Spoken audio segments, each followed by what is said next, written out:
es justo mencionar la serie de intereses estadounidenses en la región, más ahora que se circunscribe dentro de un contexto de lucha que mantiene los Estados Unidos por la hegemonía internacional con China y sobre todo por la prevalencia del dólar como el gran arma que sostiene todavía los Estados Unidos para mantener su hegemonía, ¿no?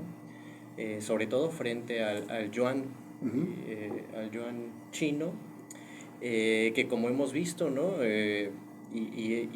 También hemos podido verificar las últimas semanas, hemos visto cómo el precio del dólar ha caído con respecto, por ejemplo, al oro y a la plata, ¿no? Lo cual significa que cada vez más países están abandonando el uso del dólar como moneda corriente para hacer transacciones.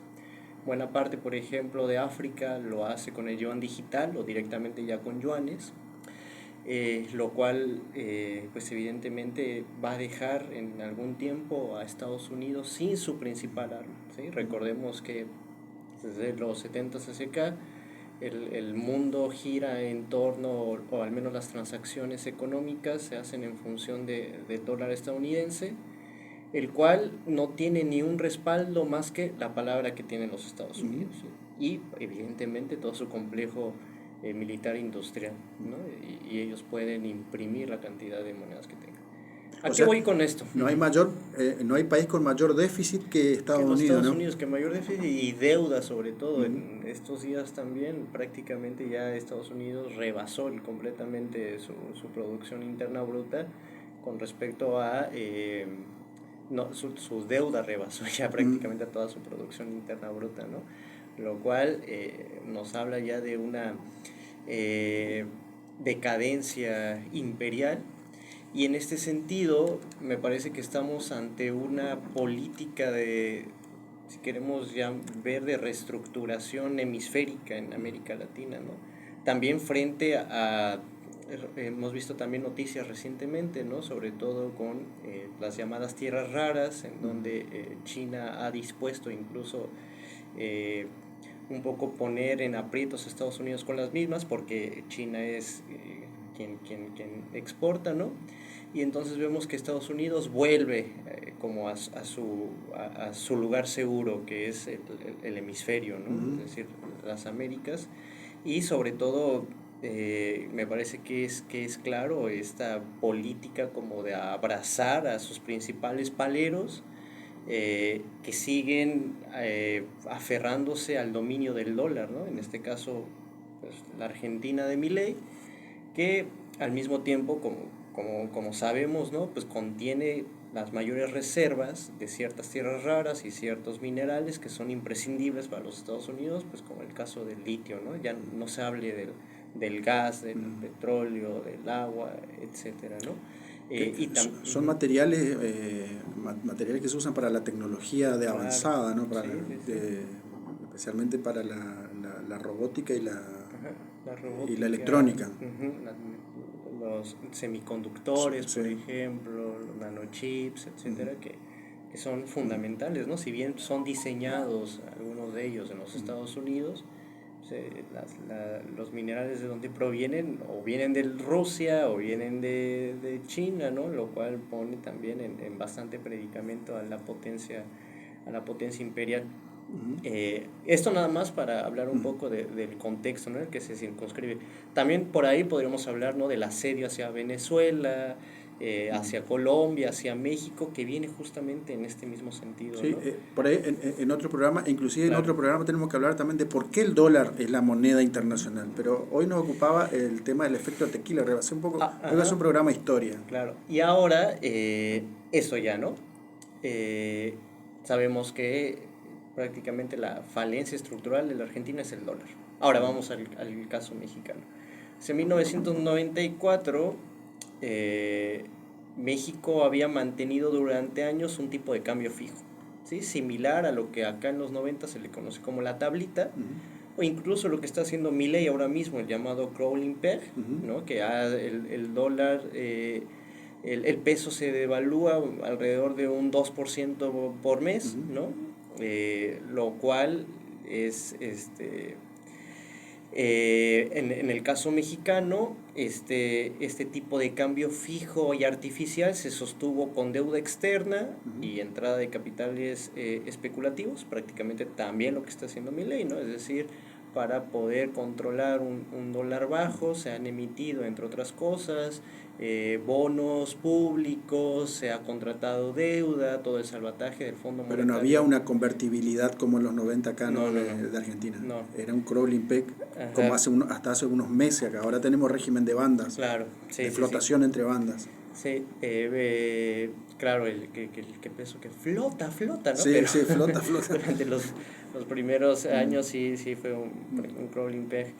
Que lo mismo acá, incluso hasta la fecha, ¿no? Evidentemente el dólar ha sido sostenido de forma artificial con base en la inyección de dólares que no le pertenecen al gobierno, digamos, son prestados, y lo peor de todo es que terminan siendo fugados con este objetivo. Bueno, ¿qué pasó? Se le llama también error de diciembre porque en una reunión que tuvo el presidente con inversores, con algunos empresarios, les dijo que iba a devaluar porque se estaban quedando sin reservas. ¿Qué pasó? Que los inversores se retiraron masivamente y una corrida cambiaria. El banco se quedó sin reservas y se vio obligado a devaluar, además de que ya lo había aumentado, ¿no? Esto generó pues una fuga masiva de capitales. Entonces cometió el error de anunciar, ¿no es cierto?, que iba a haber la devaluación. Claro. Por sí ya lo iban a hacer, ¿no? Porque ya se habían quedado sin, ese era el problema, se habían quedado sin dólares. Es como acá en Argentina, que también sabemos que en algún momento va a haber una devaluación fuerte, pero el gobierno no lo dice porque no puede decirlo para que justamente no ocurra esta estampida. Pero, por ejemplo, la tablita o el crawling peg es de cierta forma eso. O sea, la tablita, no me acuerdo a cuánto era la devaluación mensual, me parece que también era por ahí del 2%. Acá arrancó con el 2% y después pasó al 1%. Claro, es decir, al menos en un periodo determinado de tiempo, pongámosle un año, los inversores ya van a saber cuánto va a costar el dólar. Claro. Esto evidentemente es información valiosísima. De hecho, que el dólar esté atado es uno de los factores fundamentales que se necesita para la llamada bicicleta financiera. ¿Por qué? Porque al invertir, digamos, al comprar pesos argentinos y meterlos en bonos y recibir, digamos, durante 6 meses un interés del 70%, pero tú ya tienes calculado que en esos 6 meses se va a devaluar solamente 4% el peso con respecto al dólar, ya puedes hacer los cálculos de cuánta ganancia te vas a llevar al final al volver a comprar dólares y fugarlos. Es decir, también es una estrategia para la fuga de dinero, ¿no? Que es lo que está pasando hoy en Argentina, al punto tal que no están llegando las inversiones extranjeras que tanto se anunciaron, porque es más negocio apostar a la bicicleta financiera antes que poner una fábrica o poner un negocio. Es más, hay fábricas ya instaladas que están reteniendo los sueldos de sus trabajadores, y con esos sueldos que no le pagan durante 2 o 3 meses, apuestan en la bicicleta financiera y obtienen ganancia con eso. O sea, los trabajadores están financiando la bicicleta financiera que hacen sus patrones acá en Argentina en muchas empresas. Sí, justamente el hambre de los trabajadores está financiando un tipo de cambio estable, ¿sí?, para que al mismo tiempo se pueda hacer negocio con la llamada bicicleta financiera, justo como tú lo has mencionado. Porque el objetivo principal de la política monetaria de Milei pues ha sido mantener el dólar estable. Ahora, a lo que voy. Evidentemente, Estados Unidos salió al rescate, invirtió con un paquete de $50,000 millones a través del Tesoro y el Fondo Monetario Internacional, pero no fue gratis, ¿no? Pero a diferencia de Argentina, que podemos ver que el apoyo de la Casa Blanca a la Argentina, que incluso en el propio Estados Unidos ha causado bastante escozor, sobre todo con los productores de soja, ¿no?, en los Estados Unidos, porque recordemos que en materia productiva Argentina y Estados Unidos no son una economía complementaria, sino más bien competitiva. Sí, compiten entre sí. Ajá, sobre todo por los granos, ¿no? Por los productos primarios, y como le digo, ha generado bastante escozor. Se entiende este salvataje más bien en términos ideológicos, ¿no? Como que Milei, Trump quiere mantener su presencia y mantener a Milei después para lo que se pueda venir. En el caso de México era distinto porque en el 94 se firmó el Tratado de Libre Comercio de América del Norte, en donde se incluía a México en una lógica, digamos, ya más estructural de complementación económica. Evidentemente, una crisis en México también hubiera arrastrado una crisis en los Estados Unidos, pero sobre todo, y aquí es lo que también tiene relevancia en la Argentina, por la serie de capitales estadounidenses que habían invertido en bonos mexicanos y en la bolsa mexicana. Lo mismo que acá en la Argentina. De hecho, hay no vienen tanto a rescatar la Milei acá, sino a los inversores que vinieron. Ha pasado así. Si vemos también la crisis de los 90, lo que fue el plan Brady, etcétera, en realidad todos estos salvatajes, ¿sí? Toda esta recapitalización, renegociaciones, etcétera, tuvieron como objetivo que subieran los precios de los bonos que se habían caído, ¿sí? Y poder rescatar las inversiones.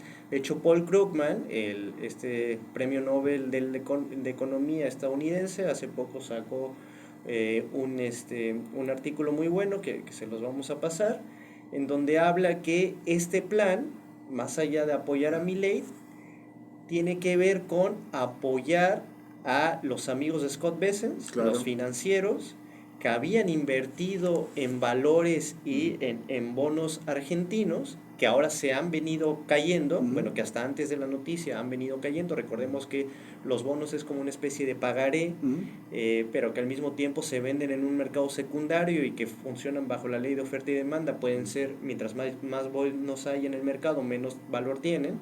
Sí, la gente empezó a vender sus bonos, entonces los bonos empezaron a caer. Al grado de que su precio real es menor que el de su precio nominal, digamos, ¿no? Entonces, ¿qué fue lo que pasó? Que justamente, y esto lo dice Krugman, y que también pasó en México, ¿no? Fundamentalmente, la inversión o el salvataje tiene que ver con revalorizar esos bonos y por lo tanto también salvar las papas de los inversores estadounidenses acá, lo que pasó en México. Ahora, en México esto generó una crisis terrible, crisis de deuda terrible que hasta la fecha la seguimos pagando. Se hizo algo que se conoce como Fobaproa, que fue un rescate de la deuda, que los bancos, todos quebraron, los bancos, industrias, etcétera. Y teníamos una deuda, el Fobaproa originalmente era de 65,000 millones de dólares. Hasta el momento México ha pagado 100,000 millones de dólares de esos 65,000 originales y debe todavía 58,000 millones de dólares, ¿sí? Por una deuda privada que finalmente terminó socializada para que los pagamos todos los mexicanos. Pero no solo eso, sino además también México tuvo que comprometer su política energética, abrir los sectores estratégicos, garantizar el pago con los ingresos del petróleo, prácticamente, que fue puso como garantía el petróleo. Entregó su soberanía, ¿no? Recordemos que, por ejemplo, el neoliberalismo que entró formalmente durante la década de los 80s y los 90s, se hizo, sino prácticamente a través de la crisis de la deuda. A partir de las renegociaciones que se dieron con el Consenso de Washington, con el Fondo Monetario Internacional, en el cual le dijeron, bueno, dale, vamos a renegociar la deuda, en función de que apliques toda esta serie de políticas, que se le conoce como las políticas de reforma estructural, que tuvieron como objetivo lo que conocemos como neoliberalismo, ¿no? Abrir los mercados, liberalizar el trabajo, terciarización, todo esto que conocemos, ¿no? O sea que este ciclo se da por cuarta vez en Argentina, ¿no? Claro. Acá con la dictadura, con Menem, con Macri y ahora con Milei. Cada vez menos tiempo, pero más intenso, ¿no es cierto? Claro, y es que incluso es tan evidente, ¿no? Y descarado, Sí, le digo, es prácticamente la tablita de Cavallo, lo que se estaba viendo con el crawling peg, ¿no? También la fuga de capitales. Por eso la importancia de estas elecciones de medio término, donde se le pone un freno a un tipo de contención a estas intenciones por parte de Milei. Y como lo habíamos mencionado anteriormente, ¿no? que por eso empezamos con lo del peronismo y la tercera vía, no se trata de Milei como diría, o la libertad avanza o Argentina retrocede, ¿no? Sí. O el peronismo, sino hay que tener presente que se trata de dos proyectos específicos de nación, ¿sí? Un proyecto que es el de Milei, financiero, que es especulativo, que va por la timba, que es la oligarquía exportadora. Pro-patronal, ¿sí? Y otro modelo que si bien ha derivado en algunos errores históricos como Menem, etcétera, bueno, apela más a un crecimiento autónomo, con determinada soberanía, con un consumo interno. Y por ahí que apunta un poco más al bienestar de la población en general, ¿no? Igualar derechos, igualar oportunidades. Que, sí, por supuesto, como vos decís, hubo varios ciclos y todos cometieron errores al punto tal que esta última etapa de gobiernos populares han generado el camino para que Milei llegue a la presidencia, ¿no? Así que bueno, esa fue más o menos la sucinta historia de la perversa deuda. De la perversa deuda. Y a mí por ahí lo que me interesaba conocer era de qué manera lo sintió la gente, de qué manera lo sintió el pueblo, ¿no? Porque acá generó mucha angustia, mucha miseria, mucha pobreza, mucho malestar en la población, imagínate, hiperinflación, post procesos de estos neoliberales y de endeudamiento. Sí, en México también, gente que perdió su casa, sus autos, sus ahorros. Empresarios que se suicidaron, ahorros, etc. Queridos compañeros, queridas compañeras, el tiempo es tirano en la radio. Esto fue la hora del 14 bis. Gracias, Diego, por tu presencia. Espero que podamos seguir la conversación. Nos encontramos el próximo viernes, 18 horas, por FM Universidad. Muchas gracias. Sí, sabes que